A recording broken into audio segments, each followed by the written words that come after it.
আসসালামু আলাইকুম। Afsana village food আপনাদের সবাইকে স্বাগত জানাই। বন্ধুরা, আপনারা সবাই ভালো আছেন? আমরা সবাই ভালো আছি। দেখুন, এখানে আমি নিয়েছি মুরগির মাংস, আর এখানে পেঁপে কেটে পরিষ্কার করে ধুয়ে নিয়েছি। আজ আমি মুরগির মাংস দিয়ে পেঁপে দিয়ে কীভাবে রান্না করি দেখতে থাকুন, সঙ্গে থাকুন। আশা করছি দেখে আপনাদের ভালো লাগবে।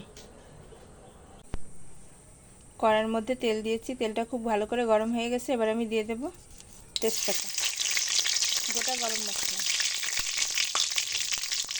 গোটা জিরা, শুকনো মরিচ,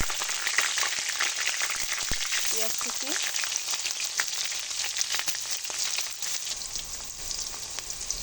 পাকা ঝালগুলো আমি দিয়ে দেবো।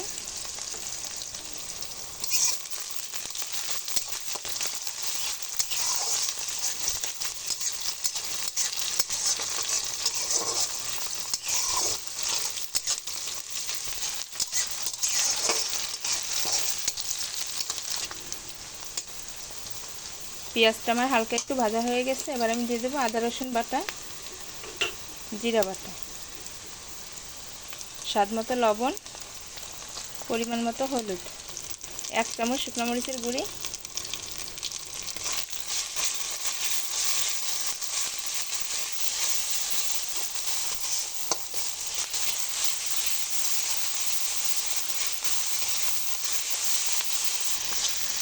মশলাটা আমার খুব ভালো করে ভাজা হয়ে গেছে। এবারে আমি দিয়ে দেবো পেঁপে,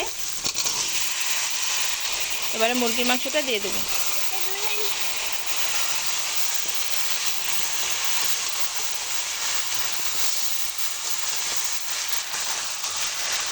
পেঁপে আর মুরগির মাংসটা আমার খুব ভালো করে কষানো হয়ে গেছে। এবার আমি দিয়ে দেবো পরিমাণ মতো পানি।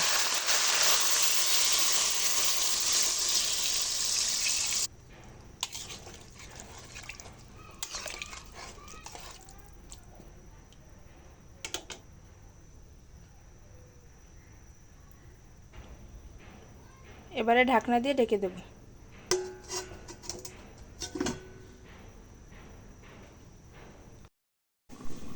15 মিনিটের মতো হয়ে গেছে। এবার আমি ঢাকনাটা খুলে নেব।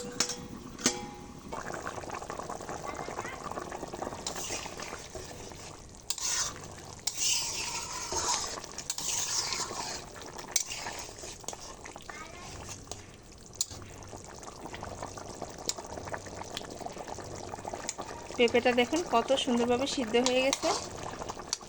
এবার আমি চুলা থেকে নামিয়ে নেব। খুব সুন্দর একটা সেন্ট বেরিয়ে গেছে। তরকারি থেকে দেখুন কতটা তেল বেরিয়েছে।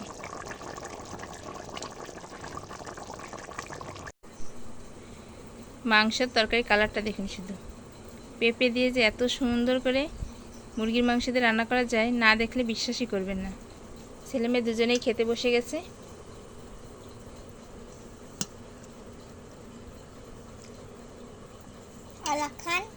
হ্যাঁ, দেব।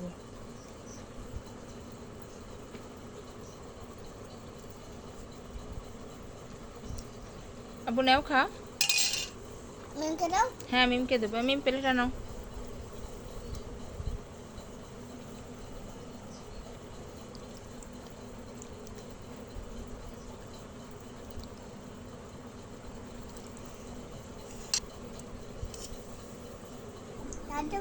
হ্যাঁ, খেয়ে নাও।